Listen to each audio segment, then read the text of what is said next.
Zvakare ndamira na Mukoma Prince Chigwida muimbi zvakare we gospel music anditi vachibata zvakanyanya kuZCC uku music aiwa Mukoma makasimbere nematambudziko zvayama matambudziko akaonekwa ndipapa patauya Zerenas anditi kurasikirwa kwaimaitwa imimi sevari mumhanzi kunorevei kwamuri pamwe chete nekumhuri yeZimbabwe?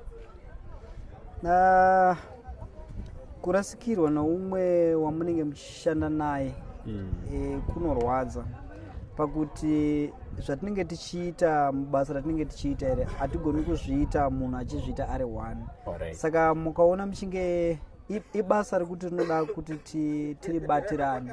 Saka ukaona marasikirwa neumwe munhu zvinhu zvinotirwadza uye tarasikirwa zvisingaite nokuti Mukoma Tatinda Pinjisi munhu wekuti waiti ukasangana naye angasingakusiye asina chaakudzidzisa achisimbisa kuti basa iroro ratinenge tichiita pamwe chete rikwanise kufamba zvakanaka uye nekugamuchirawo vanenge vachipinda vachitidetsera kuti zvinhu zvinoda kuti dai shungudzawo unoona kuti ishungu dzekuti basa ratinenge tichiita rikwanisewo kufambira mberi tichiriita tiri pamwe chete. Saka tarasikirwa zvisingaiti uye tinodzimbiwa nekurasikirwa kwakadaro.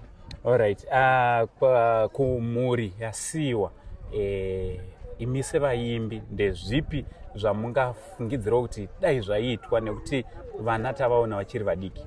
Ndizvozvo ndinoshuvira kuti chinhu chokutanga chandaona ndechekuti vanhu vaita rudo. Ndaona vaimbi vakawanda tauya kuzochema pamwe chete nemhuri yekwaPinjisi. Ndinoshuvira kuti rudo rworwo zvakakosha sevaimbi kunyangwewo nevakuru vedu vanotsigira arts vanotsigira music industry kuti semunhu aibatawo basa raionekwa isu sevaimbi tikakwanisawo kuita rudo rwokurangarira vana vasiyiwawo ivavo chiro pangava pashoma patawana I think zvinotibetsera uye zvinokwanisawo kunyaradza mhuri yasara uye kune departments anomirira nekusapota music chingoriwo chikumbiro kuti kana zvichibvirawo chero nepavanokwanisawo napo kurangarirawo mhuriyo chero zvavanenge vatiitirawo zvinogona kutidetsera kuti mhuri yasara ikwanisewo kuendera mberi. Ndaona pane vana vadiki vane vaidawo kuenda kuchikoro.